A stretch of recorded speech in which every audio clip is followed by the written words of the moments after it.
2050 में मरकर 1995 में जिंदा हुआ इंसान, द रिवर्स टाइम रिवर्थ। भाई मैं आपसे एक सवाल पूछूं, अगर कोई इंसान मरे लेकिन मरने के बाद दोबारा जिंदा हो जाए, पर भविष्य में नहीं बल्कि अतीत में, मतलब सोचो 2050 में किसी की मौत हुई और 1995 में एक बच्चे के रूप में फिर से जिंदा हो गया, क्या ये टाइम ट्रेवल है या साइंटिफिक पुनर्जन्म? नहीं भाई, ये एक गोपनीय मिलिट्री प्रोजेक्ट है RB95, जिसका मकसद था how to reverse human existence. साल था 2040। दुनिया में AI पूरी तरह से हावी हो चुका था, इंसान मशीनों के गुलाम बन चुके थे। तब अमेरिका और रूस की एक सीक्रेट साइंटिस्ट टीम ने मिलकर एक बायोलॉजिकल रिवर्स टाइमलाइन सिमुलेशन का काम शुरू किया।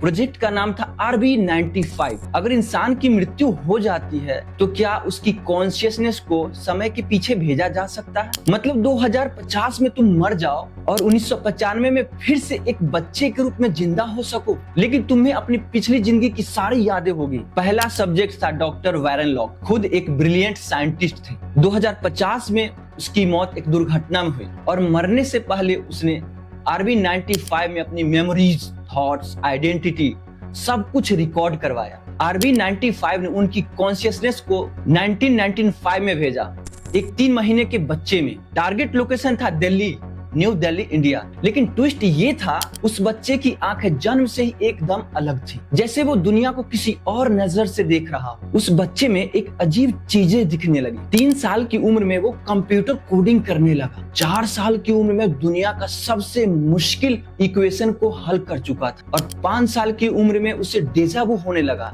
जैसे उसे सब कुछ पहले से पता हो।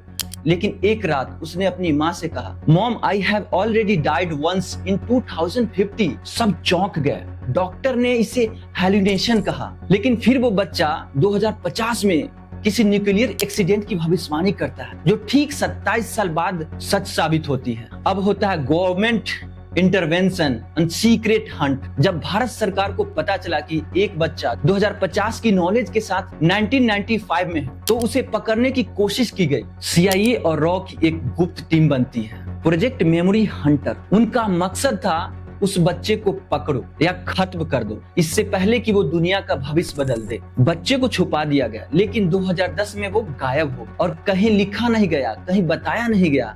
लेकिन माना जाता है कि उसने खुद को 2012 में सुसाइड कर लिया, ताकि उसका दिमाग वापस RB95 के सिस्टम में पहुंच जाए और फिर से वो जन्म ले सके। The present time twist. अब 2025 है। न्यू दिल्ली AI लैब में एक नया बच्चा आया, 6 साल का। उसका नाम है आरब। वो भी कहता है मैं मर चुका हूँ 2012 में। उसकी आंखें ठीक वैसी ही है, उसकी भाषा, सोच और ऑब्जर्वेशन इंसानों से कहीं आगे। फिर वो एक लैब में साइंटिस्ट को देखकर चौंकता है और कहता है, तुम वॉरेन लॉक हो, पर तुमने अभी तक जन्म नहीं लिया। मतलब RB95 अब लूप में फंस चुका है। अब इंसान एक शरीर नहीं, एक डेटा फार्म बन चुका है जो समय में घूम रहा है। Mind bending realization. अब सोचो, अगर इंसान की आत्मा एक डेटा पैटर्न है और RB95 जैसे टेक्नोलॉजी उसे रिवर्स टाइमलाइन में भेज सकती है, तो क्या हमारी पिछली जिंदगी के सपने, हमारी डेजा वू, हमारी अनजानी यादें असल में भविष्य में हुई मौत के फ्रेगमेंट्स तो नहीं? क्या तुम भी कभी RB95 के हिस्सा रह चुके हो? भाई ये कोई फिल्म नहीं है, ये आने वाले भविष्य की सच्चाई है। RB95 जैसे तकनीक सिर्फ कल्पना नहीं है। आज AI, quantum physics, neural reprogramming, ये सब उसी दिशा में जा रहे हैं। आज नहीं तो कल हम सब अतीत में दोबारा लौट जाएंगे, लेकिन इस बार हमारी यादें हमारी साथ जाएगी। अब सवाल ये नहीं कि क्या तुम दोबारा जन्म लोगे, अब सवाल ये है कि तुम मरे कब थे।